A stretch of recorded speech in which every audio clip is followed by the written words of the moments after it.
ሰላም ጤና ይስጥልን ተመልካቾቻችን እንደምን ሰነበታችሁ እንደምን አረፈዳችሁ ዘውትር ቅዳሜ ከቀኑ 5 ሰዓት እስከ 6 ሰዓት በቀጥታ የሚተላለፍላችሁ የምክረግ ፕሮግራም ከአሁኑ ሰዓት ጀምሮ መተላለፍ ይጀምራል።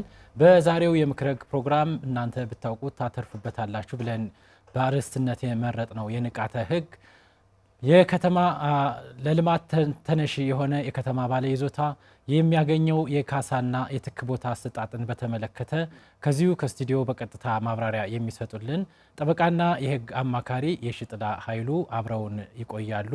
እስከ ፕሮግራማችን ፍጻሜ አብራችሁ እንድትቆዩ እየጋበዝን ከደቂቃዎች በኋላ በስክሪኑ ላይ በሚቀመጠው ስልክ እየደወላችሁ በተነሳው አርዕስት ዙሪያ አስተያየት እንዲሁም ጥያቄ ካላችሁ ከዚሁ ከስቱዲዮ ባለሙያው ምላሽ የሚሰጧችሁ ይሆናል። አብራችሁን እንድትቆዩ እንጋብዛለን። ከአፍታ ቆይታ በኋላ እንመለሳለን።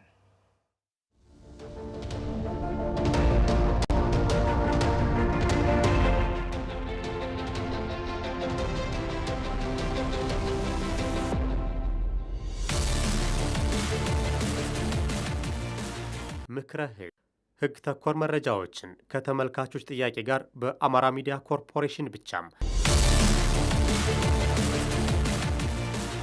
ወደ እናንተ የሚያደርሰውናም ዘውትር ረቡዕ ከ7 ሰዓት እስከ 8 ሰዓት ሲተላለፍ የቆየው ምክረ ህግ ፕሮግራም ዘውትር ቅዳሜ ከ5 ሰዓት እስከ 5 ሰዓት ከ50 በቀጥታ ረቡዕ ምሽት ከ4 ሰዓት እስከ 4 ሰዓት ከ50 ደግሞ በድጋሜ ወደ እናንተ እንደሚደርስ ማሳወቅ እንወዳለን። ምክረ ህግ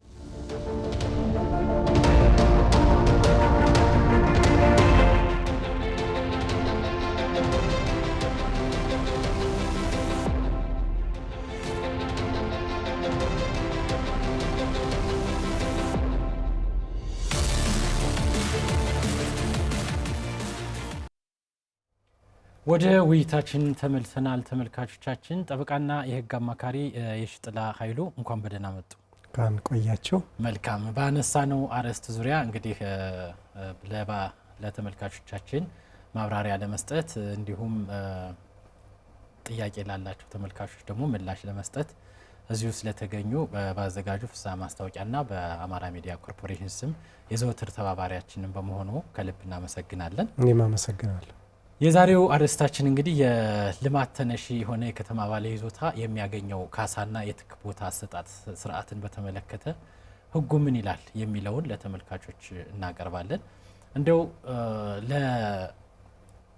ለውይይታችን መክፈቻ እንዲሆን ለልማት ተነሺ የሚሆኑ የከተማም ሊሆን ይችላል እንግዲህ የገጠር የእርሻ መሬት ባለይዞታዎችንም ሊሆን ይችላል እንደው ያላቸው የህግ ማዕቀፍ በሀገራችን እነዚህን በተመለከተ ያላቸው የህግ ማዕቀፎች ምን ናቸው በሚለው የፕሮግራማችን መክፈቻ ብናደርገው የህግ ማዕቀፎች፣ አዋጅ፣ ደንቦች፣ መመሪያዎች ይኖራሉና እነሱን መክፈቻ ብናደርግ በጣም ጥሩ። እንግዲህ የህግ ማዕቀፎችን ስናይ ከማንኛውም የአንድ ሀገር ህግ የሚመነጨው የህጎች ሁሉ የበላይ ከሆነው ከህገ መንግስት ነው።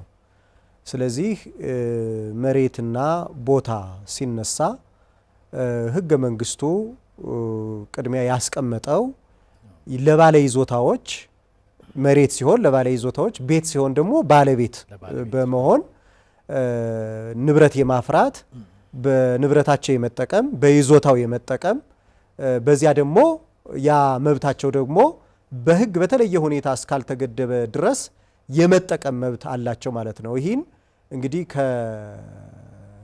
ከህገ መንግስቱ አንቀጽ 40 ላይ የምናገኘው ነው ማለት ነው። ስለዚህ የሚነሳው የመጀመሪያው እዚህ የባለ ይዞታ መብት እና የቤት ባለቤትነት መብት የሚነሳው ከህገ መንግስቱ ነው ማለት ነው። ከዚያ እንግዲህ ሲቀጥል እንዲህ አይነት የልማት ተነሺዎች ሲሆኑ ባለ ይዞታዎች ከመሬታቸው ሲፈናቀሉ ወይም ቦታቸውን ሲለቁ በተመሳሳይ ቤታቸው ለልማት ተፈልጎ የሚነሳ ከሆነ በምን መልኩ ነው የሚያስተናገድ ያለባቸው ሚለውን በተመለከተ ደግሞ በአዋጅ በግልጽ እና በደንብ በመመሪያ ተደንግጎ እናገኘዋለን። ይህን የመጀመሪያው አዋጅ ቁጥር 1161 2011 የሚባል ነው ተሸሽሎ አሁን ስራ ላይ ያለው ይህ አዋጅ ነው። በዚህ አዋጅ መሰረት የሚተዳደር ይሆናል። ይህን ለማስፈጸም ደግሞ ደንብ የተወካዮች ምክር ቤት አውጥቷል። ደንብ ቁጥር 472 2012 አለ።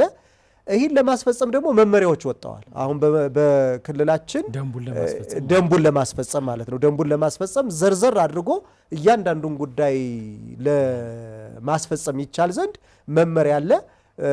ከዚህ በፊት መመሪያ 7 2010 የሚባል ነበረ። አሁን ስራ ላይ ያለው ደግሞ መመሪያ ቁጥር 44 2013 ነው። የተወሰኑ አንቀጾች ግን በመመሪያ ቁጥር 54 2016 ተሸሽለዋል ማለት ነው። ስለዚህ በእነዚህ የህግ ማዕቀፎች የሚመራ ነው ማለት ነው። መልካም እንግዲህ የዚህ የልማት ተነሺዎች እንግዲህ አሁን የጠቀሱት 1161 ያው ካሳና ትክ ቦታ መስጠት ብቻ ሳይሆን ያው የሚቋቋሙበትን መንገድም ሰፊ አዋጅ ነው።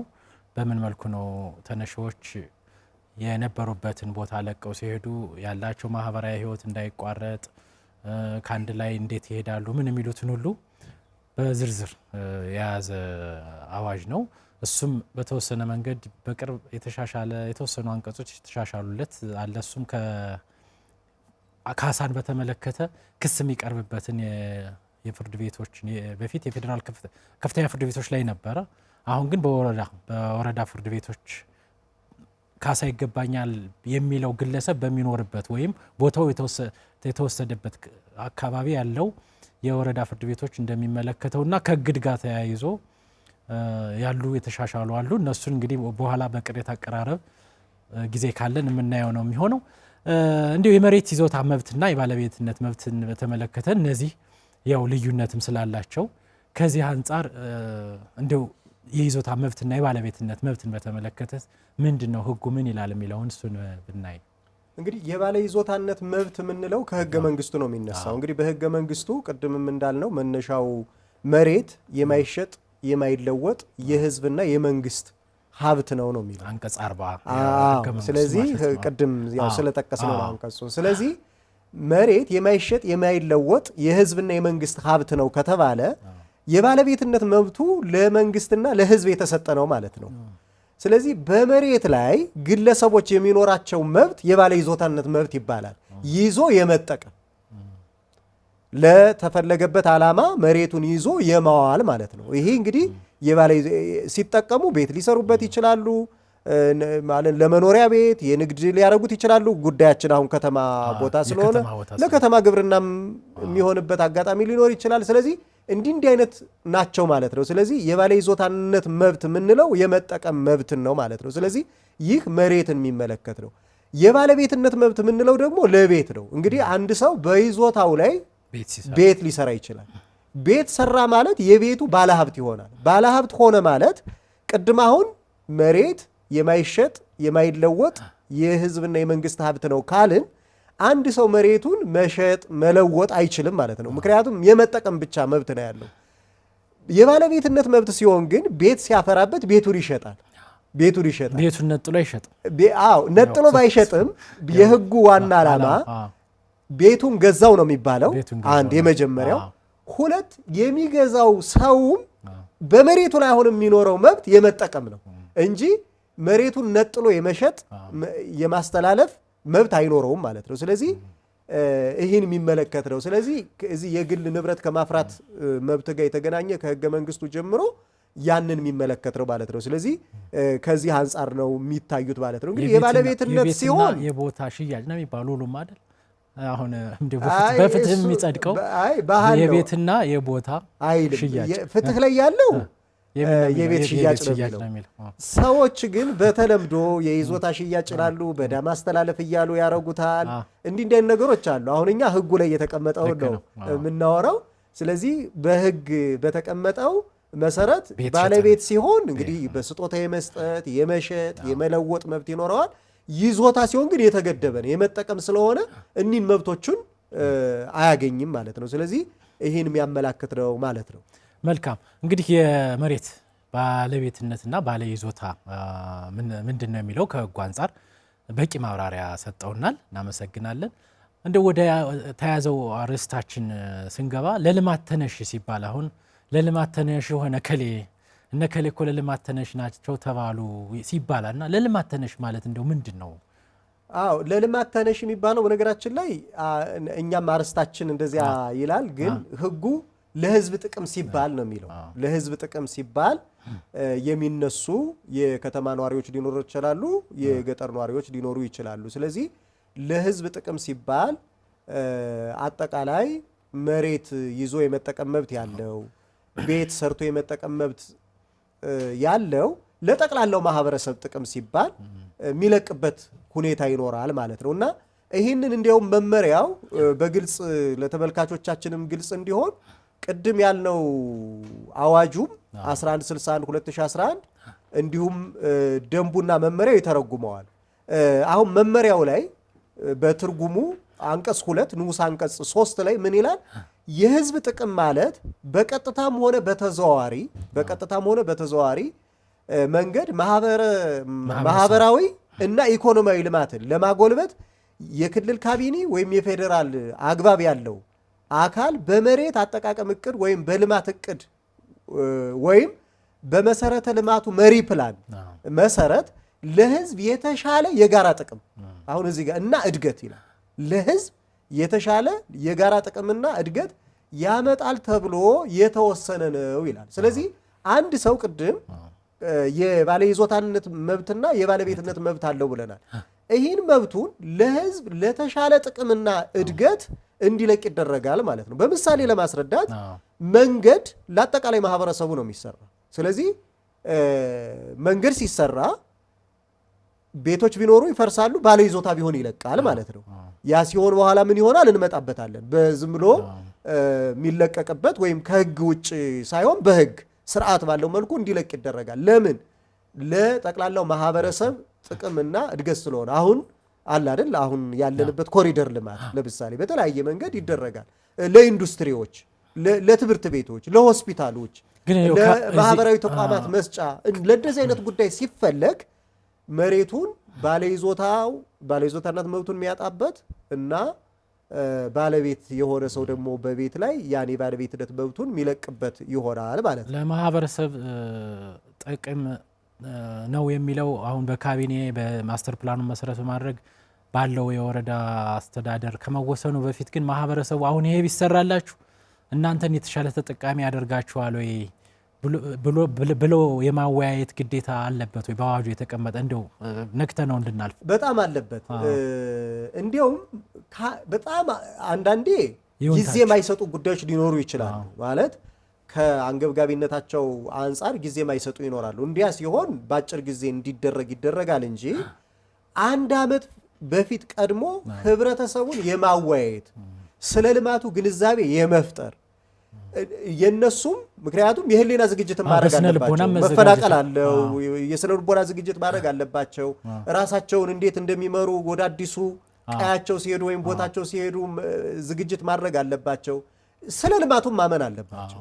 ማለት ልማቱ ለአጠቃላይ የኔ ቤት እዚህ ጋር ቢፈርስም የኔ ቦታ እዚህ ጋር ቢወሰድም ይዞታዬም ባጣም ለአጠቃላይ ለማህበረሰቡ ጥቅም ነው ብለው እንዲያስቡ ከአንድ ዓመት ቀድሞ እንዲያወያይ በግልጽ በህግ ተደንግጓል ማለት ነው። መልካም እንግዲህ ለልማት ተነሽ ሲባል ምን ማለት ነው የሚለውን ከዚህ አንጻር የህዝብን ተጠቃሚነት ማህበረሰቡን ማወያየቱ በአዋጁም የተቀመጠ ቅድመ ሁኔታ መሆኑን አቅርበውልና እንደው ካሳና ትክ ቦታ ማለት እንደው ባጭሩ የነዚህን ትርጉም አይተን የሚያገኙትስ ካሳና ትክ ቦታ የሚያገኙትስ እነማን ናቸው የሚለውን በዛው አብረን ቀጥለን ብናየው ጥሩ። እንግዲህ ካሳን ስናይ የመጀመሪያው እንግዲህ ካሳ የሚባለው የመሬት ይዞታ እንዲለቀቅ ሲደረግ በመሬቱ ላይ አንድ የመሬት ባለ ይዞታ ወይም ባለመብት ያፈራቸው ንብረቶች ይኖራሉ። ስለዚህ ቤት ይኖረዋል፣ አትክልቶች ይኖራሉ፣ ግቢውን ለማስዋብ ያወጣቸው ወጪዎች ይኖራሉ፣ ከቤቱ ጋር የተገናኙ ሌሎች መሰረተ ልማቶች ይኖራሉ። እንግዲህ መብራትና ውሃ ከማስገባት መሰረተ ልማት ከመዘርጋት ጀምሮ በርካታ ወጪዎችን ያወጣል አንድ የመሬት ባለ ይዞታ የቦታ ባለ ይዞታ ማለት ነው። ስለዚህ እነዚያ በአግባቡ ሊገመቱለት ይገባል ነው። ምክንያቱም ወጭ አውጥቶባቸዋል። ወጩ የግል ሀብት ነው። የግል ሀብት ከሆነ ለልማት ሲወሰድ በግልፈተኝነት እነዚህ ሳይገመቱለት ወይም ደግሞ የነዚህን ትክ ነገር ሳያገኝ ሳይሆን በአግባቡ ተገምተውለት በህግ አግባብ እንዲወስድ መደረግ አለበት ነው። ስለዚህ ካሳ የምንለው ለነዚህ ተገምተው የሚመጣው ውጤት ነው ማለት ነው። እንግዲህ የራሱ አሰራር ቀመር ምናምን አለው። ግመታውን በተመለከተ ያው እሱም ሙሉ መረጃውን ለገማቹ አካል አቅርቦ የመከራከርና መረጃዎችን በግምቱ ላይ ማለት አነሰ በዛ የሚለው ሳይሆን ገና ግመታው እንትን ሲል እሱ ምን ያክል ተሳታፊ መሆን አለባቸው እነዚህ የልማት ተነሺዎች ማለት በአዋጁ አብረው የሚሰሩት የሚያቀርቡት መረጃ ይኖራል። እውነት ነው። እንዲያ ሲሆን እንደውም ምን ይላል በገጠር እስከ 3 በከተማ እስከ 7 ኮሚቴዎች ይዋቀራሉ። እነዚያ ኮሚቴዎች ሲገምቱ እሺ አንድ ስልክ እንቀበልና እንመለሳለን። ሄሎ ሄሎ አቤት እስኪ በዚህ በተነሳው አርዕስት ዙሪያ ያለውትን ጥያቄ አጠር አድርገው ያቀርቡልን። ሄሎ ይሰማል ጥያቄዎትን ያቀርቡልን አቶ አምሮ። እሺ ጥያቄው አንድ እዚህ አርባ ምንጭ እኛ ጋር ገበታ ትውልድ ተብሎ የሚነሱት ሰዎች ነበሩና ወደ 127 ሰዎች ነበሩ የሚነሱት ለህዝብ ጥቅም ተብሎ የሚነሱት። እሺ እና ምንም አይነት ካሳ አልተከፈለም። እሺ ቆይቷል። አሁን ከተነሱ በዚህ አመት ላይ ነው የተነሱት። እና ሙዝ እርሻዎች አሉ በብዛት እርሻዎች ያሉ ምትክ መሬት ዝም ብሎ ባዶ መሬት ሰጡና ማንጎ ነበረ፣ ሙዝ ነበረ። ያንዳንዱ ከ30 እስከ 40 ሺህ አንዳንድ ግለሰቦች ይቆርጣሉ ሙዝን ማለት ይሸጣሉ። የገጠር መሬት ነው በከተማ ክልል ውስጥ ያለ ነው? በከተማ ክልል ውስጥ ነው። በከተማ ክልል እሺ። እና ምንም አይነት ካሳ ሳይከፈል ህብረተሰቡን ሽፍት ካረጉ በኋላ 3 ግለሰቦች እስከ ዛሬ ድረስ መሬታቸውን አጥቶ መሬት ካሳ ምትክ የሚሰጡ መሬቱን አጥቶ እስካሁን ድረስ እየተሰቃዩ ነበር ያሉት። እሺ እና አሁን የእናንተ እንትኑን ክትትሉን አይቼ ስለዚህ መፍትሄው ምን ይላል ከህጉ አንፃር የነዚህ ግለሰቦች መብት እንዴት ይጠበቃል የሚለው ነው ጥያቄዎት? አዎ ጥያቄው አሁን ስንከስ ማለት እንከሳለን ብለን ሰዎቹ ጠይቆ ነበሩና እሺ ብትከሱም አታገኙም ይሄ የጠቅላይ ሚኒስትሩ ፕሮጀክት ነው ብሎ የማስፈራራ አይነቶች ስለተጠቀሙ ፈርቶ ሰዎቹ ቁጭ ብሏል። ግን ከ127 ሰዎቹ 124 ሰዎቹ መሬቱን ምትክ መሬት ሲያገኙ እሺ 3 ግለሰቦች እስከ ዛሬ ድረስ መሬቱን ሲያገኙ መልካም ያኝ ደግሞ ራሱ እርሻዎች ላይ ያለው ነበር ሙዞች አሉ። ያንን ሙዝ ራሱ ካሳ ሳይቀበሉ ዝም ብሎ ነው። መልካም እናመሰግናለን አቶ አምሮ ከአርባ ምንጭ ስለደወሉ ምላሹን ይከታተሉ። ያው እንቀጥልና ትክ ቦታ የሚለውን እንቀጥልና ካሳውን ጨርሰን ወደ አቶ አምሮ ጥያቄ ያው ምላሽ እንሰጣለን። እንግዲህ የንብረት ካሳ ማለት በግልጽ በቅድም በመመሪያውም በግልጽ ተቀምጧል። የንብረት ካሳ ማለት በአንድ ሁለተኛ ጥያቄ እንቀበልና ሄሎ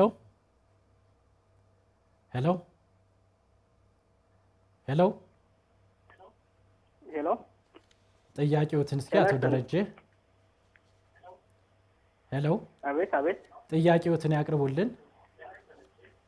እሺ ጥያቄ ስለሰጠኝ አመሰግናለሁ። የመጀመሪያ ጥያቄ እሺ ለልማት ተነሺ ስንሆን እሺ የጊዜ ጉዳይ አለ። የጊዜ ጉዳይ ማለት ለምሳሌ አሁን አስቀድሞ 6 ወር ወይ እንደዛ የጊዜ ገደብ ይሰጣልና እሱ አሁን ተግባራዊ እየሆነ አይደለም። አሁን በእኛ ባለንበት አካባቢ አንዳንዴ መሬታችን ከሄደ በኋላ የከተማ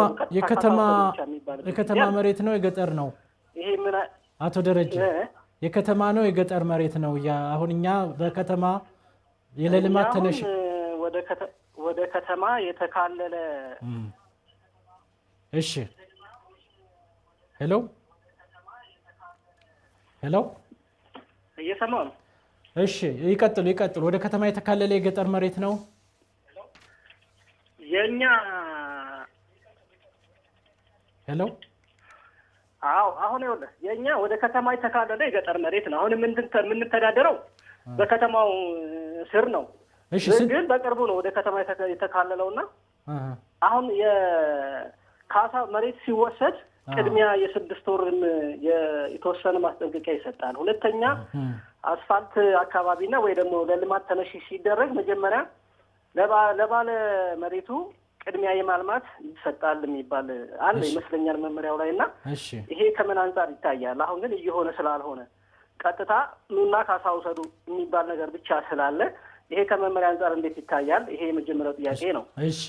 ሁለተኛ ለምሳሌ አሁን መኖሪያ አካባቢ ከአስፋልት ወይ ደግሞ ደረጃ 1 ደረጃ 2 የሚባሉ መኖሪያ ይዞታዎች አሉና እነሱ ለልማት ሲነሱ ቀጣይ የሚሰጣቸው ትክ ቦታ ላይ ያንን ያማከለ አይደለም።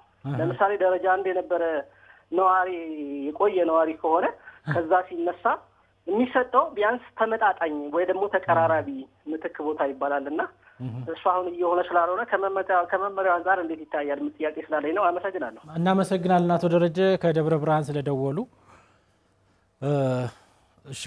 ትኳን ስለዚህ እነዚህ ካሳ ምንለው እንደው ባጭሩ ገልጸን ለማለት ካሳ ማለት የመሬት ይዞታውን በግልጽ ንዑስ አንቀጽ 13 ላይ መመሪያው ላይ ያለው ነው። በቀጥታ ማነበው ለተመልካቾቻችን ግልጽ እንዲሆን የመሬት ይዞታውን እንዲለቅ የተወሰነበት ባለ ይዞታ በመሬቱ ላይ ያሰፈረው ንብረት ወይም ላደረገው ቋሚ መሸሻያ በአይነት ወይም በገንዘብ ወይም በሁለቱም የሚከፈል ክፍያ ነው ይላል። ስለዚህ ቅድም ያልነውን የሚያመላክት ነው ማለት ነው። ይህ በአጠቃላይ ስናየው ይህ ቅድም ያልነውን አጠቃላይ ከመሬቱ ባለ ይዞታው ጋር የአፈራቸውን ንብረቶች ታሳቢ ተደርጎ እነዚያ ተገምተው ሚሄድ ነው ማለት ነው። ቅድም እንዳልኩት ስልክ እንቀበልና እንመለሳለን። ሄሎ አቤት እስኪ ጥያቄዎትን አቶ መንግስቱ ሄሎ እየሰማነዎት ነው። ጥያቄዎትን ያቅርቡልን። ከባህር ዳር ነው የምደውለው። እሺ ያቅርቡልን ጥያቄዎት። እየሰማነዎት ነው። ጥያቄዎትን ያቅርቡልን። ስለ ካሳ ጉዳይ ምናምን የተነሳ ነው ውይይቱ። እሺ እና ከ7 ኢንች ሳቤ በተሰራው መንገድ አሁን እኛ ቤት ቦታ ምናምን ፈርሶብናል። የገጠር መሬት አይደል? የከተማ አስተዳደሩ። እሺ በከተማ ስር ነው ያለው? እሺ እና ያው 3 ዓመት አልፎታል። እስካሁን ካሳም ትክ ቦታም ምንም የተሰጠነ ነገር የለም። ከህግ አንፃር በምን እንዴት ይታያል ነው? መልካም እሺ፣ ባለሙያው ምላሽ ይሰጣሉ። አቶ መንግስቱ ከባህር ዳር ስለደወሉ እናመሰግናለን። ጭስ አባይ 7 ዓመት ይላሉ። እንግዲህ ወደ በዚህ ቅድም ጨርስና ቅድም ወዳልነው ስንመለስ እንግዲህ በተሳትፎ ውስጥ ኢቭን እንዲፈርም ሁሉ ይደረጋል። ንብረቶች ይቆጠሩና እንዲፈርም ይደረጋል። ያባለ ይዞታው እዚህ ጋር የተገኙት ንብረቶች እኒህ ናቸው ተብሎ እንዲፈርም ይደረጋል። ስለዚህ ተሳትፎ ይኖረዋል ማለት ነው። እንግዲህ ያ ካልተደረገ በኋላ ጊዜ ካለን እናያለን ቅሬታዎችን ምኖችን የማቀርብበት ስርዓት ይኖራል ማለት ነው። እንግዲህ ትክ ቦታ ምንለው ደግሞ አንድ የከተማ ባለ ይዞታ ወይም የቦታ ባለቤት የሚኖርበት ቦታ እና የሰራው ቤትም ሊኖረው ይችላል። እንግዲህ ከዚያ ውጭ ቅድም ባላቸው ሊጠቀምበት ይችላል። ዞሮ ግን ለቦታው ተመጣጣኝ የሆነ ትክ ቦታ ይሰጠዋል ማለት ነው። ምክንያቱም ቤት ካለው ሂዶ የሚያሰፍርበት ሌሎችም ስራዎች ቢሰሩበት ከሆነ ለድርጅት ከሆነ የሚጠቀምበት ወይም ለንግድ ያን ንግዱን የሚሰራበት ትክ ቦታ ይሰጠዋል። ተመጣጣኝ ሲባል ግን ከዚህ ከስፋት ከምን ብቻ ሳይሆን ኢኮኖሚ ቫልዩንም መሰረት ያደረገ መሆን አለበት። እንግዲህ እንዲያውም አንዱን ጥያቄ ሶስተኛ ላይ የተጠየቀው ነው። እዚህ ጋር መልሰ ነው ብንሄድ አቶ ደረጀ የጠየቁት ከደብረ ብርሃን አቶ ደረጀ የጠየቁትን እዚሁ ጋር መልሰ ነው ብንሄድ፣ ምክንያቱም በኋላ ላለመመለስ እንዲህ ትክ ቦታ ሲሰጥ በተቻለ መጠን ተመጣጣኝ እንዲሆን የሚፈለገው ከመጠኑ አንፃር ብቻ ነው። እንዲሁም መጠኑ በመመሪያ የተቀመጠ ነው። ብዙ አያስቸግርም። ከዚህ እስከዚህ ለተሄደበት ይሄን ያክል፣ ከዚህ እስከዚህ ለሄደበት ይሄን ያክል ተብሎ በመመሪያ ተቀምጧል። በጣም አወዛጋቢው የተጠየቀው ነው። ምክንያቱም መሀል ከተማ ላይ የነበረ ሰው ዳር ሊወጣ የሚችልበት እድል ሊኖር ይችላል። እንግዲህ በተቻለ መጠን የከተማ አስተዳደሩ ይህን ሲያደርግ ማድረግ ያለበት ይህን ሊተካ የሚችል ክፍት ቦታ አለ ወይ ብሎ ማሰብ አለበት። በአንጻራዊነት ቢያንስ ያን ቦታ ያን ላይተካ ይችላል ማለት በብዙ ምሳሌ ማየት ይቻላል። በጣም መሀል ከተማ እና እያንዳንዱ አንድ ቦታ በጣም ተፈላጊ የሆነች ቦታ ይነሳና ግን ደግሞ ያው አካባቢ ደግሞ ለተለያየ አካል የተሰጠ ይሆናል እና ቦታ ሲጠፋ ወደ ውጭ መውጣት ነገር ይኖራል። ግን በአንጻራዊነት የተሻለው መመረጥ አለበት ሚለው ቢሰው አሁን ደረጃ እንደሆነ ቦታ ተነስቶ በትክ ቦታ ግን የሚሰጠው ደረጃ 2 ይሆናል እና ይሄንን በመመሪያውም ሆነ አዋጁን ደረጃ 1 የተነሳበት ባለይዞታው ለልማት ባለቤቱ የቤቱ ባለቤት ደረጃ 1 የተነሳበት ደረጃ 1 ሊሰጠው ግዴታ ህጉ ያስገድድም አይነት ነው ጥያቄ። አዎ ህጉ ይላል በቃ ያንን ደረጃ የሚመጥን እንዲሰጠው ይናገራል። ግን ያ ደረጃ እንዴት ነው የሚወጣው ሲባል አንዳንዴ ትልቁ አሁን ባህር ዳር ላይ ሲሰጥ የነበረውን እንደው በተወሰነ ደረጃ ማየት ይቻላል። መሀል ከተማ አካባቢ የተነሱ ሰዎች አሉ። በተቻለ መጠን ሲደረግ የነበረው መሀል ከተማ ላይ አይገኝም በእነሱ ልክ ግን ወጣ ብሎ እነዚህ 40 ሜትር መንገድ የሚያርፍባቸው ጋር መልሰው እነዚያም ደረጃ 1 ተብለው የሚያዙ ስለሆኑ ማለት ነው መውጣቱ ነው እንጂ ከመሃል ከተማ ወጣው ልንል እንችላለን እንጂ 40 ሜትር መንገድ የያዘ ለመስጠትና ገበያ አካባቢ ያለበት አካባቢ ለመስጠት ጥረት ሲደረግ ነበር። ይሄ ከዚህ ውጭ ሌላ መተግበሪያ መንገድ አታገኝም። ምክንያቱም መሃል ላይ ከለቀቁት አካባቢ ነው ደረጃ 1 ብለን ብቻ የምናስብ ከሆነ እዚያው ጋር ላይገኝ ይችላል። ደረጃ 1 የምንለው እንግዲህ ከመንገድ ከመሰረተ ልማት ከመሰል ከዚህ ከኢንፍራንት ስትራክቸር ከምንላቸው ያለው ቅርበት ርቀትን የሚወስን ስለሆነ ከተማ አስተዳደሩ በወጣው ስታንዳርድ መሰረት ያንን ያሟላል ወይ ብሎ ማየት ተገቢ ነው። ያው እንዲህ ባልሆነ ቁጥር የመልካም አስተዳደር ችግርም ይፈጥራል። ሰዎችም ላልተገባ ክርክር ወጪ የፍርድ ቤቶችን ስራ የማብዛት ምክንያቱም እንዲህ ሲሆን የቅሬታ ምንጭ ያቤቱታ ምንጭ እየሆነ ስለሚመጣ ይህን መተግበር ለከተማ አስተዳደሩም ተገቢ ነው። ለሌሎችም ለሚነሳው ባለይዞታ መብቱን በህግ የተሰጠው መብት የሚያስከብርበት ነው ማለት ነው። ከዚህ ላይ አቶ ደረጀን የመዘጋጃ ጊዜን በተመለከተ 6 ወርም መመሪያው 6 ወር 1 ዓመት እያለ ግን ይድረስ ወዲያውኑ በቃ ለልማት ተፈልጓል ተብሎ ሃይ ተብለን ንብረቱም ያላግባብ ሳይገመት ምን ሳይል ለኛም ትክ ቦታ ሳይዘጋጅ እየተነሳነ ነውና የመዘጋጃ ቦታ የመዘጋጃ ጊዜ ተብሎ የተሰጠው በመመሪያው ምን ያክል ጊዜ ነው? ያንስ ሳይጠብቅ ለልማት ፈልገዋለሁ ያለ ከተማ አስተዳደሩ ኑ ተነሱ ቢል በህግ ያን ጊዜ ለማስጠበቅ መብት ሳላቸው ወይ የሚለውን አብረን ጨምረን ብናነሳ አው ይሄን ከመጀመራችን በፊት አንድ የመጨረሻ ስልክ እንቀበልና እንመለሳለን። ሄሎ ሄሎ ሄሎ ሄሎ መስመር ተቋርጧል መሰል። ሄሎ የመዘጋጃ ጊዜውን በተመለከተ አው ቅድምም አንስተነዋል። እንግዲህ ከአንድ ዓመት ቀድሞ 1 ዓመት ጀምሮ እንዲያወያይ ህዝቡ ጋር እንዲነጋገር እድል ይሰጣል።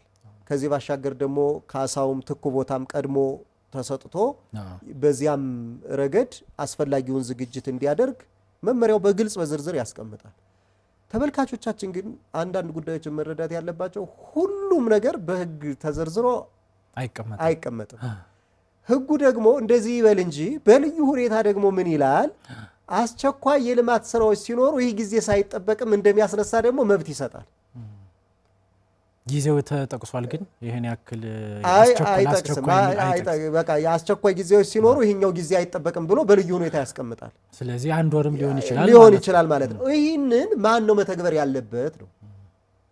ምክንያቱም አስተዳደሩ ላይ የተቀመጠ አካል በተቻለ መጠን እንደ አይነት ችግሮች የሚፈጠሩት የመጀመሪያው በእቅድ ስለማይመራ ነው ብዙ ጊዜ ማለት ነው።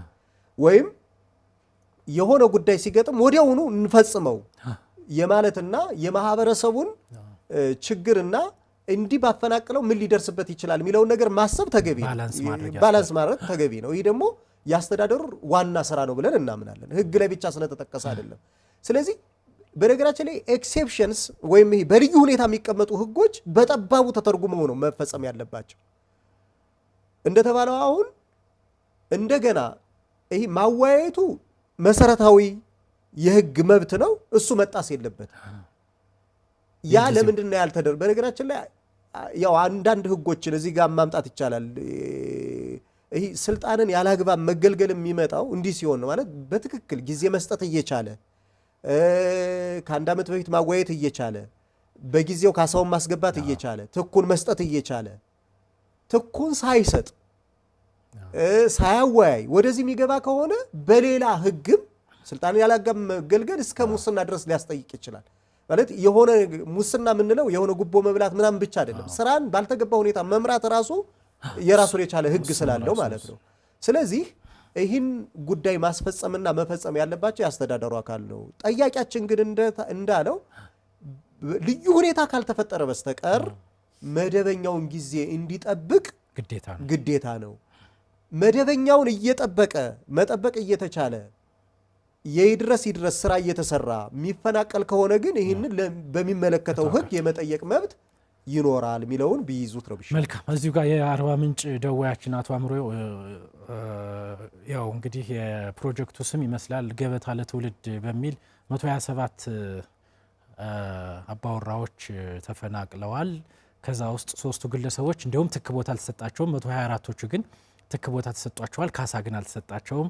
በመሬቱ ላይ የነበረው ማንጎ፣ ሙዝ፣ የሙዝ እርሻዎች ካሳ ግምት አልተሰጠንምና እንዲሁም ይሄ የጠቅላይ ሚኒስትሩ ሁሉ ፕሮጀክት ስለሆነ ፍርድ ቤት ብትሄዱ ምንም አታመጡ ሁሉ ተብለናል አይነት ነገር ነው ያሉን እና ካሳውንና ትኩን በተመለከተ ምንድነው መፍትሄያቸው የሚለውን ያው ባጭሩ መልሰንላችሁ። በቃ ህጉ ቅድም ያልነው ነው። አንድ ሰው ከቦታው ከተፈናቀለ በህገ መንግስቱ ጀምሮ እስከ መመሪያው ድረስ መብት ስለሚሰጠው መብቱን የመጠየቅ መብት አለው ነው። የጠቅላይ ሚኒስትሩ ፕሮጀክት ቢሆንም ጠቅላይ ሚኒስትሩ ህግን መሰረት አድርገው ነው የሚሰሩት ወይም ሊያስፈጽሙ የሚችሉት ማለት ነው። እንዲህ አይነት ጉዳዮች ታች ካሳውን የመክፈል የማስፈጸም ይህን ጉዳይ የሚያረጉ አካላት እሳቤ ይሆናል ብዬ አስባለሁ እንጂ እኔ በጠቅላይ ሚኒስትር ደረጃ ያሉ አመራርም የኔ ፕሮጀክት ካሳ ሳይከፈልበት ይፈጸማል ይላሉ የሚል እምነትም አይኖረንም። ስለዚህ እንዲህ አይነቱን ጉዳይ ፈርቶ ከመተው ወይም ደግሞ እንዲህ ለጠቅላይ ሚኒስትሩ ተብለን ትተናል ከማለት ህግ ባለሙያ አማክሮ ወደ ህግ መውሰድ ይቻላል ብዬ ነው ማለት። መልካም። አቶ መንግስቱ ከባህር ዳር የደወሉት ለጭስ አባይና የት ነበር ያሉት? ወደ ጭስ አባይ መስመር የተዘረጋ መንገድ አለት እና ለሱ ቦታችን ለቀናል፣ 3 ዓመት ሆኖናል፣ ትክም ካሳም አልተሰጠንም ነው እያሉ ያሉት። እንደው ከመጀመሪያው ሲነሱ ምን መደረግ ነበረበት? አሁንስ እስከ 3 ዓመት በኋላስ መብታቸው እንዴት ነው የሚያስጠብቁት የሚለውን ይህንን ምላሽ ሰጠን። ወደ ሌሎቹ ጥያቄዎች ወደ ማጠቃለያዎቹ ብንሄድ እንግዲህ የመጀመሪያው የዚህ የካሳ ወይም ለህዝብ ጥቅም ሲባል ቦታ የሚፈናቀሉ ሰዎች ካሳና ትክ ሳይሰጥ እንደውም መሰረተ ልማቱ መሰራት የለበትም። በቃ የህጉ መርህ ይህ ነው። እንግዲህ ይህን በተመለከተ ቀድሞ ቢሆን ኑሮ እስከ ማሳገድ እኮ ይደረሳል፣ በፍርድ ቤቶች ይታገዳል። አሁን አንዳንዴ በነገራችን ላይ ፍርድ ቤቶችም አይ መሰረተ ልማት አይታገድም እንዲህ አይነት ነገር ልማት አይደናቀፍም ይባላል፣ ግን ስህተት ነው። ምክንያቱም አንድ ማንኛውም ማስተዳደር ቅድም እንዳለው ጠቅላይ ሚኒስትሩም ቢሆኑ የእሳቸውን ፕሮጀክት ቢሆን ህጉን ተጠብቆ ነው መከናወን ያለበት። ማለት ይህ ህግ በተወካዮች ምክር ቤት ይወጣ፣ የተወካዮች ምክር ቤት ደግሞ የህዝብ ወኪል ነው፣ አስገዳጅ ህግ ነው ያወጣው። ያንን ህግ የመተግበር የሁሉም አካል ግዴታ ነው። ስለዚህ ቀድሞ ካሳ ሳይሰጥም መሰረተ ልማት መጀመር ልማቱንም ነው የሚያደናቅፍ። ጥፋቱ የሚያሳግደው አይደለም። በነገራችን ላይ ካሳና ትክ ሳይሰጥ ልማት የጀመረው ያስተዳደር አካል ነው ጥፋቱ። ምክንያቱም ህግ በግልጽ ስለሚያስቀምጥ ልማቱም እኮ ለማህበረሰቡ ነው የሚሰራው። ማህበረሰቡ ሳምንበት ነው ልማቱም ይብን ተፋጥኖ የሚሄደው። ምክንያቱም ማህበረሰቡ በተለያየ መንገድ ያግዛል፣ በተለያየ መንገድ ማለት ነው። አንዳንድ ልማቶች እኮ ህዝብ ካልደገፋቸው ብትሰራቸው መልሰው ይወድማል። የራሱ የመጨረስ እድላቸውም ዝቅተኛ፣ በተግባር የምናየው ይሄ ነው። ስለዚህ በተቻለ መጠን ህጉ ያስቀመጠው መተግበር አለበት። እንግዲህ ለምንድነው እስካሁን የቆዩት? 3 ዓመት ጊዜ ውስጥ ካልጠየቁ ይርጋ ያልፋቸዋል አያልፋቸውም? ምን እያሏቸው ነው እስካሁን የዘገዩት? ያቀረቡት ቅሬታ አለ ወይ? ባስተዳደራቸው ፈርዘር የሆነ ጥያቄ እንዲህ የሚሉት ነገሮች ስላልጠየቅናቸው ብንጠይቃቸውም ዝርዝር መልሳውን በዚህ የሚሰጥበት ስላልሆነ ወደ ባለሙያ ሄደው አማክረው ካሳቸውን መጠየቅ ይችላሉ ማለት ነው። መልካም እንግዲህ የዚህ ካሳና ትክ ቦታ የሚያገኙ እነማን ናቸው የሚለውን በአንድም በሌላ መንገድ ጠቅሰናቸዋል። ለልማት ተነሺ የሆኑ ባለይዞታዎችና የባለቤቶች ካሳና ትክ ቦታ እንደሚያገኙ ነው። እንዲሁ የካሳ ስሌቱ እንዴት ይሰላል የሚለውንና የቦታው መጠንስ እንዴት ይሰጣል የሚለውን ይህንን ሁለቱን ጥያቄዎች እንግዲህ ይህን ለማየት በዚህ በመመሪያ ወደዚህ ጥያቄ ከመራች በፊት አንድ ስልክ እንቀበል። ሄሎ ሄሎ ሄሎ። አቤት አቶ አለሙ፣ እስኪ ጥያቄዎትን አጠር አድርገው ያቅርቡልን። ካሳን በሚመለከት የበፊቱ አዋጅ 1161 የሚባለው በ2016 የሆነው አዋጅ ተሻሽሏል። 1336 የሚባለውና የፌደራል መንግስት የልማት የመሰረተ ልማት በሚያስፋፋበት ጊዜ ክርክር የሚነሳ ከሆነ በፌደራል ፍርድ ቤት ተቋሙ በሚገኝበት በዋና መስሪያ ቤት በሚገኝበት ይታያል ይላልና ይሄ ፍትሃዊነቱ እንዴት ነው የሚል ጥያቄ ብቻ ነው። የተሻሻለው ነው? አዎ እንደሱ ነው የሚለው። የተሻሻለው በዋና መስሪያ ቤቱ ሳይሆን በልማቱ በሚከናወንበት አካባቢ ያለው የክልል የመጀመሪያ ደረጃ ፍርድ ቤቶች ጉዳዩን እንዲያዩት ይደረጋል ነው የሚለው። አይ እንትኑ እንጂ ማለት ለምሳሌ የመሰረተ ልማት የሚያስፋፋው የፌደራል መስሪያ ቤት ከሆነ እንደ ቴሌ እንደ መብራት ኃይል ምናምን ከሆነ መሬቱን የፈለገው ዋና መስሪያ ቤቱ በሚገኝበት ክርክሩ ይካሄዳል ይላልና አብዛኛው ደግሞ እነዚህ ተቋማት ደግሞ አዲስ አበባ ላይ ነው የሚገኙና ይሄ በፌደራል የመጀመሪያ ደረጃ ፍርድ ቤት ዋና መስሪያ ቤቱ ባለበት ይታያል ይላል። ይሄ ፍትሃዊነቱ ማለት እንዴት ይታያል ከህግ አንፃር የሚል ጥያቄ ነው። የሚጠይቁት ጥያቄ ይኖርናል። እሺ ምላሹን እንሰጣለን። አቶ አለሙ ከደብረ ማርቆስ ስለደወሉ ከልብ እናመሰግናለን። እሺ የህዝብ ላይ መልሰ ነው ብናልፍ የፍርድ ቤቶችን ስልጣን በተመለከተ ነው እንግዲህ እነ ቴሌ የመሳሰሉት ኤልፓ ኢትዮጵያ ኤሌክትሪክ አገልግሎት ባለስልጣን ምን ይሉታል የመሳሰሉትን ክስ የሚቀርበው ዋና መስሪያ ቤቱ በሚገኝበት ነው ይላል ነው የሚለው። የዚህ የማሻሻያው አንቀጽ በክልል የመጀመሪያ ደረጃ ፍርድ ቤት እንደሚቀርብ ነው 1336 የጠቀሱት አዋጅ ማለት ነው። የተሻሻለው ለ1161 የሚጨምሩት ነገር ካለ በእርግጥ የድንጋጌውን ይዘት በደንብ ማየት ይጠይቃል ይህን ለመመለስ ማለት ነው። እንደተባለው ህጉ በዚህ ልክ ከተደነገገ ድንጋጌውን ስላላየሁት ነው እንዲምለው የተጠየቀውም ከፍትሃዊነት አንፃር እንዴት ይታያል ነው። በነገራችን ላይ በፍትሐ ብሔር ስነ ስርዓታችንም እነዚህ ድርጅቶች ሲከሰሱ ቅርንጫፋቸው ባለበት መከሰስ እንደሚችሉ በግልጽ ይደነግጋል። ስለዚህ እሱን ሁሉ ሚሽር ነው ወይ ይሄ እንትን ድንጋጌ እሳቤው ምንድነው ሊሞገት የሚችል ነው ወይ ማለት ከአጠቃላይ አንፃር ብሎ ማየት አንዱ የመጀመሪያው ጉዳይ ነው። ነገር ግን የወጣበትን የህግ አውጪው ዓላማ ምን ነበረ? ምክንያቱም አሁን መብራት ኃይል ቢሆን በክልል አይደለም በወረዳዎች አሁን ደግሞ ወረድም እያለ ቴሌም ቢሆን አለ። ስለዚህ ብራንቹ ካለ በዚህ አግባብ የስነ ስርዓት ህጉ በሚደነግገው መሰረት እንዳይከሰስ የተደነገገበት ምክንያት ምንድነው የሚለውን ማየት ተገቢ ነው። ግን ጠያቂያችንም እንዳሉት እነዚህ አይነት ቅርንጫፍ መስሪያ ቤቶች እያሉ ዋና መስሪያ ቤቱን ፍለጋ ለምሳሌ ከዚህ ከባህር ዳር ተነስቶ አዲስ አበባ ሄደ መጥሪያ ድረስ አዲስ አበባ ሄደ ነው የምትከሰው ሚል ካለ ፍትሃዊነት ይጎለዋል። እንዲሁም አሁን ባለው እኮ የፍርድ ቤቶቻችን አሰራርም በቅርበት እንዲያገለግሉ ነው የሚጠበቀውና ከዚህ አንፃር ሁሉ መሞገት ያለበት እንዲሻሻል መጠየቅ ካስፈለገው እንዲሻሻል መጠየቅና ለሚመለከተው አካል የዚህን ድንጋጌ ይዘትና ዓላማ ማየት ተገቢ ነው። ነገር ግን ፍትህ ከማግኘት መብት ቅድም ካልኩት ከስነ ስርዓቱ ከዚህ ድንጋጌ ዋና ይዘትና ዓላማ አንፃር በሚገባ ማየት ተገቢ ነው ብዬ አስባለሁ። እንግዲህ ከደብረ ማርቆስ አቶ አለሙ የጠየቁን ጥያቄ ማሻሻያው ላይ በአንቀጽ 2 ላይ የተቀመጠው ምንድነው? በዚህ አንቀጽ 2 ስር የተደነገገው እንደተጠበቀ ሆኖ በዚህ አንቀጽ 9 አንቀጽ 2 ፊደል ተራሃ መሰረት የሚነሱ ማናቸውም አይነት የፍርድ ቤት ክርክሮች የሚቀርቡት የመሰረተ ልማቱን ወይም የማህበራዊ አገልግሎቱን የሚያከናውነው የፌዴራል መንግስቱ ተቋም ዋና መስሪያ ቤት በሚገኝበት ቦታ ባለው የፌዴራል የመጀመሪያ ደረጃ ፍርድ ቤት ነው ይላል ነው። እሳቸው እንግዲህ የጠቀሱት ትክክል ነው። ከዚህ አንጻር የፍትህ ተደራሽነትንም በአግባቡ ያሳካል ተብሎ አይጠበቅም።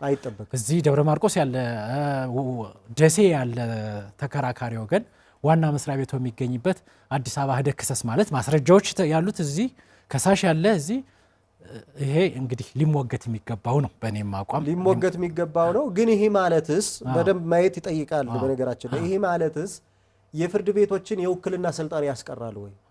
በህገ መንግስቱ የተሰጠን የውክልና ስልጣን እኮ አያስቀርም። ከርዕስ እንዳንወጣ ፈርቼ ነው ቅድም እንትን ያልኩት እንጂ ምክንያቱም በህገ መንግስቱ ዋና መስሪያ ቤት በሚገኝበት የፌዴራል የመጀመሪያ ደረጃ ፍርድ ቤት ይላል። በክልሎች ከፍተኛ ፍርድ ቤት እንዳታቀርብ ህገ መንግስቱ የሰጠህ መብት ነው፣ አይከለክልህም። የከፍተኛ ፍርድ ቤት ስልጣን ቢሆን በክልሎች ለጠቅላይ ፍርድ ቤት እንዳታቀርብ አይከለክልህም። ስለዚህ ስልጣኑን ሊያሳይህ ይችላል እንጂ በቅርበት ሁነህ ወይም በቃ የፌዴራል የመጀመሪያ ፍርድ ቤት ስልጣን ነው ከተባለ በውክልና ላለው ህገ መንግስቱ ለሰጠው ይህ አዋጅ ደግሞ ህገ መንግስቱን አይሽርም። ስለዚህ እስከዚህ ድረስ መሄድ ይቻላል የሚለውን ተመልካቻችን ቢገነዘቡት ደስ ይላል። የመጨረሻው እንግዲህ የካሳ ስሌት እንዴት ይሰላል የሚለውን እና የቅሬታ አቀራረብን በተመለከተ እንደው ባለን 2 ደቂቃ ያቀርቡልን። ያው ያንሳል እንግዲህ የተቻለው ጥያቄዎች ስለበዙ መሰረታዊ በ2 ደቂቃ እንኳን የሚያልቅ አይደለም።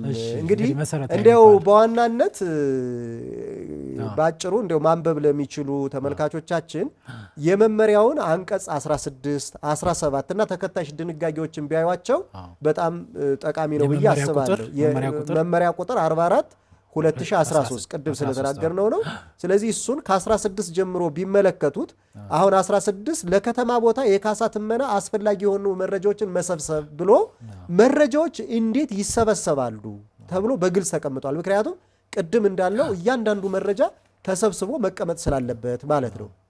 ከዚያ የካሳ ግምት ስለማካሄድ ይልና እያንዳንዱ እንዴት ነው ካሳ የሚሰላው የሚለውን ነገር በግልጽ ያስቀምጣል።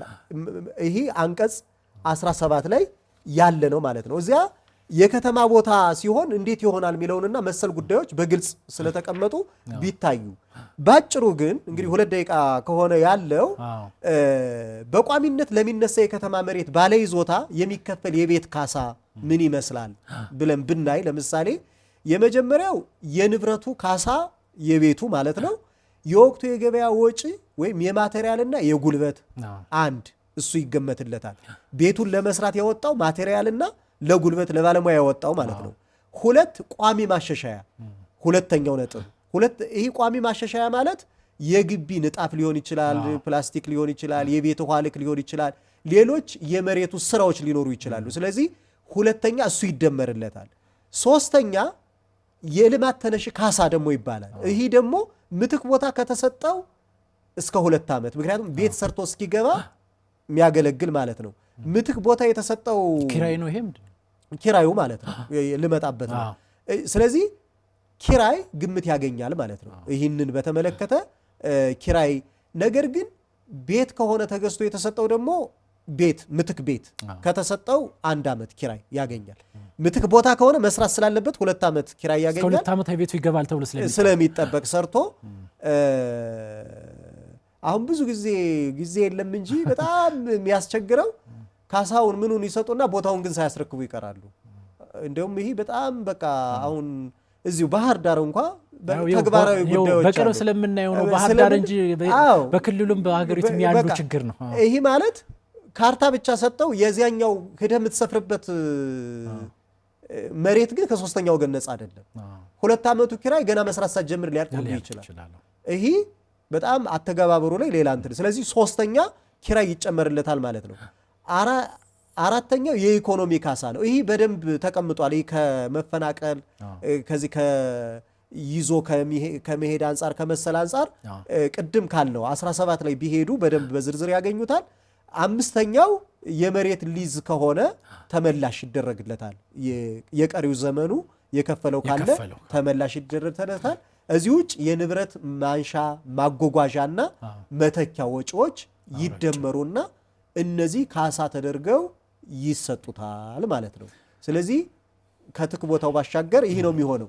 ትክ ቦታውን እንዲያው ባጭሩ በጣም በፍጥነት ለማንሳት በግልጽ ይህን መጨረሻ ላይ በአኔክስ ሆኖ ወይም ይሄ ተያይዞ ነው የሚገኘው በሰንጠረዥ ከመቶ እስከዚህ እንትን ያለበት ለንግድ ለድርጅት ተብሎ በግልጽ ተቀምጧል። እንዲያው ይህን ባጭሩ ለማቅረብ እንዲቻል የመኖሪያ ቦታ እና የንግድ ቦታ ተብሎ ተቀምጦ አሁን ለምሳሌ የተወሰኑ ምሳሌዎች እናንሳ በጣም ዝርዝር ስላለው ማለት ነው። የመኖሪያ ቦታ ከአንድ ካሬ እስከ 120 ከሆነ የሚሄድበት ትኩ ቦታ 100 ይሰጠዋል። እስከ 120 ላለ 100 ይሰጠዋል። መኖሪያና አሁን እያነሳ ያለሁት ከ121 እስከ 170 ከሆነ 150 ካሬ ሜትር ይሰጠዋል። ከ171 እስከ 220 ከሆነ 200 ካሬ ይሰጠዋል። ከ221 እስከ 270 ከሆነ የሚነሳበት 250 ይሰጠዋል። ከ271 እስከ 320 ከሆነ 300 ይሰጠዋል። ከ321 እስከ 370 ከሆነ 350 እያለ ይቀጥላል ማለት ነው። የንግድ ቦታ ሲሆን ከ1 እስከ 60 ሲሆን 50 ካሬ ሜትር ይሰጠዋል። ከ61 እስከ 110 ሲሆን 100 ካሬ ይሰጠዋል። የንግድ የድርጅት ሲሆን ማለት ነው። ከ111 እስከ 160 ሲሆን 150 ይሰጠዋል። እንዲህ እያለ ይቀጥላል ማለት ነው። ስለዚህ በዚህ አግባብ ነው ትክና ካሳ የሚሰጠው ማለት ነው። መልካም እንግዲህ ሰፊ አርዕስት ነው ይዘን የገባ ነው። ደዋዮቻችንም ብዙ ጥያቄ እንደነበራቸው ያው ከተደወለው ስልክ ያን እንግዲህ እኛ የሰጠነው ምላሽ ለብዙ ደዋዮች ምላሽ ይሆናል ብለን ላላቸው በውስጣቸው ላላቸው ጥያቄ ምላሽ ይሆናል ብለን ስለምናስብ ለደዋዮቻችን ሰፋ አድርገን ምላሽ መስጠታችን የሌሎችንም ጥያቄ መልሰናል ብለን እናስባለን። እንግዲህ የቅሬታ አቀራረቡን በተመለከተና ቀሪውን ያልዳሰስናቸውን በተመለከተ በሌላ ጊዜ ፕሮግራም ይዘን እርስዎ በሚመቸዎት ጊዜ የምናቀርብ ይሆናል። ለተመልካቾቻችን እዚሁ ቃል እንገባለን። ለዛሬው እንግዲህ ጠበቃና የሕግ አማካሪ ሽጥላ ኃይሉ ባነሳነው አርዕስት ዙሪያ ሙያዊ ማብራሪያዎትን ስለሰጡልን ለደዋዮቻችንም በቂ ምላሽ ስለሰጡልን ከልብ እናመሰግናለን። እኔም አመሰግናለሁ። ተመልካቾቻችን የዛሬው ፕሮግራም በዚሁ ይጠናቀቃል። የአማራ ክልል ምክር ቤት ባካሄደው 6ኛ ዙር 5ኛ ዓመት 11ኛ መደበኛ ጉባኤ በትናንትናው ዕለት የጸደቁ አዋጆች አሉ። በዚህም የክልሉ የፕሮጀክት አስተዳደር አሰራርና ስነ ስርዓት መወሰኛ አዋጅ፣ የኤክሳይዝ ታክስ ማሻሻያ አዋጅ፣ የመንግስት ሰራተኞች አስተዳደር ማሻሻያ አዋጅና በጉጉት ሲጠበቅ የነበረው የአማራ ክልል የገጠር መሬት አጠቃቀምና አስተዳደር አዋጅ ቁጥር 252/2009 ትናንት ተሻሽሎ ጸድቋል።